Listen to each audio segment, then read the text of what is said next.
အားလုံးပဲမင်္ဂလာပါကျွန်တော်ဆိုတာမြေသားပါအခုကျွန်တော်နောက်ထပ်ကနန်းတစ်ခွက်ကနန်းဩကွက်အနေနဲ့ကျွန်တော်ထပ်ပြီးတင်ပေးမှာပေါ့နော်ဆိုတော့အားလုံးပဲမင်္ဂလာပါနော်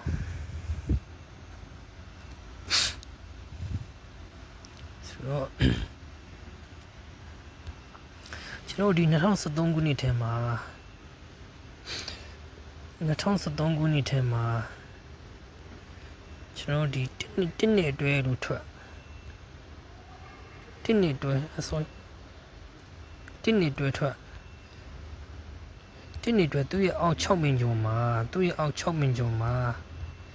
အဲ့တစ်နှစ်အတွဲကတစ်နှစ်အတွဲလို့ပြန်ကြပြီးတော့ကျွန်တော်တစ်နှစ်3ဆိုပြီးစီနီယံထွက်တစ်နှစ်3ဆိုပြီးစီနီယံထွက်နော်သူရဲ့9နှစ်ကျော်ဒီ2019ခုနှစ်2013ခုနှစ်9နှစ်ကျော်19ခုနှစ်ထဲမှာ2019ခုနှစ်ထဲမှာသူကရှေကနန်းကြီးကိုခွင်6တွဲဆိုပြီးကနန်းကြီးကိုရတယ်အဲ့ကနန်းကြီးကအောက်6ပင်ကျော်ကျွန်တော်တို့ဒီမှာခွင်6တွဲနဲ့ခွင်65ဆိုပြီးစီနီယံထွက်တော့ဒါဒုတိယကက်နောက်9နှစ်ကျော်ကျွန်တော်2025ခုနှစ်ထဲမှာဒီနှစ်ထဲမှာကျွန်တော်အခု17ချိန်မှာခုဒီမှာ19တွဲဆိုပြီးထွက်19တွဲဆိုပြီးကြာတာသူရဲ့အောက်6ပင်ကျော်ဒီ17ချိန်မှာကျွန်တော်တို့19တွဲနဲ့စီနီယံ19တွဲနဲ့စီနီယံပေါ့နော်19 3ညတကွက်သေးပေါ့နော်19 3ညစီနီယံတကွက်သေးဒါတော့တကွက်ကောင်းကြိုက်တဲ့လူများအတွက်ပေါ့နော်အားစရာလည်းမလိုပေါ့နော်890ကျွန်နေတိုင်းထုံးနိုင်ပါတယ်နော်890တကွက်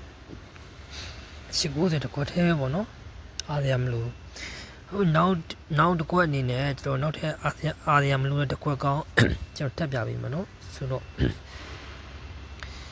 အားရမလို့တဲ့တစ်ခွက်ကောင်း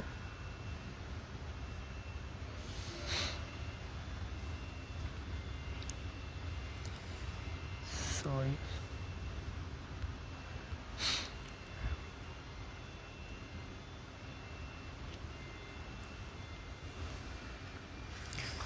ကျွန်တော်ဒီ23ခုနှစ်ထဲမှာဒီမှာ9ခုတေးလို့ထွက်လို့သူ့ရဲ့အောက်6ပင်ကျော်sorry သူ့ရဲ့အောက်6ပင်ကျော်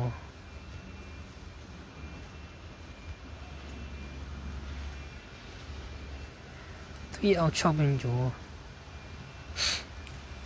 သူ့ရဲ့အောက်5ပင်ကျော်ပေါ့နော်5ခု1ကိုဒီမှာ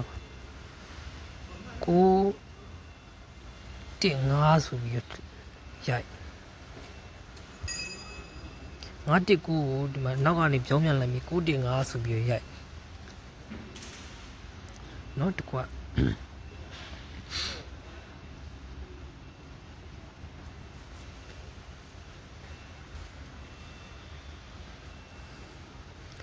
အတကူ9 5ဆိုပြီးရိုက်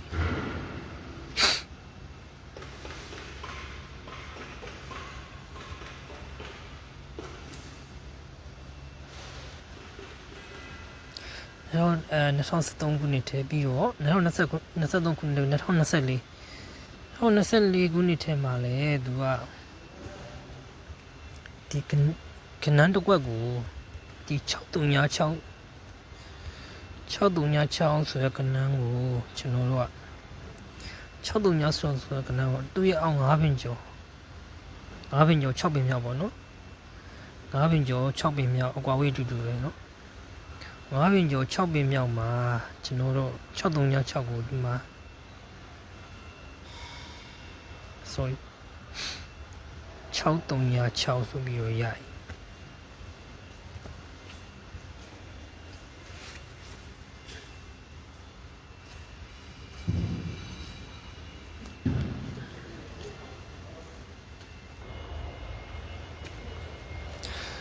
ဒုတိယကျင်နော်636ကိုအောက်5 ပင်ကျော်6 5 ပင်ကျော်6 5 ပင်ကျော်6 ပင်ကျော်5 ပင်5 ပင်ကျော်6 ပင်မြောက်မှာကျွန်တော်တို့အကွာဝေးတူတူပဲနော်ဒီမှာရှင်ထိပ်သီးနှလုံးပေါင်း6အလင်းနှလုံးပေါင်း3ညအပေနှလုံးပေါင်း6 636ဆိုပြီးတော့ပေါင်းခြင်းနဲ့ပြန်ချလိုက်တာပေါ့နော်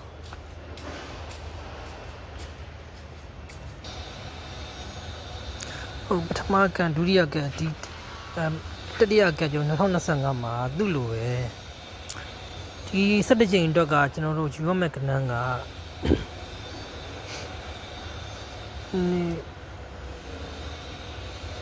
17ကြိမ်အတွက်ယူရမယ့်ဒါတော့ဟိုတပတ်ချင်းပေါင်းပြီးထိုးသွားလို့ရတယ်ပေါ့နော်တပတ်ချင်းပေါင်းထိုးသွားလို့ရတဲ့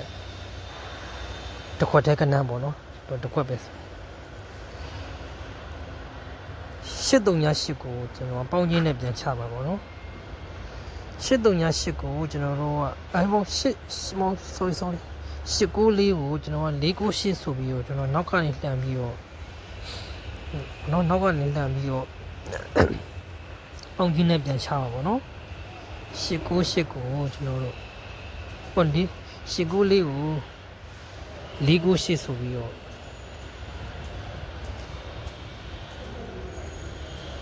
ပေါင်းချင်းနဲ့ပြန်ချမယ်ပေါ့နော်သူ့ပေါင်းချင်းနဲ့ပြန်ချလိုက်ရင်4ဖြစ်ဖို့ရာက1 9ဖြစ်ဖို့ရာက4 5နဲ့4နဲ့ပေါင်း9 10ဖြစ်ဖို့ရာက6နောက်ပိတ်10ဖြစ်ဖို့ရာက6နောက်ပိတ်146ပေါ့နော်146146ပေါ့နော်ဒါကတော့တစ်ခွက်ထဲကြိုက်တဲ့ဒီအတွက်ပေါ့နော်ကျွန်တော်ထုတ်ပြလိုက်တာပေါ့နော်ခုနပြပြလိုက်တာက894ဟို146ပေါ့နော်အားလုံးပဲစနေတိုင်းထိုးနေမှာနော်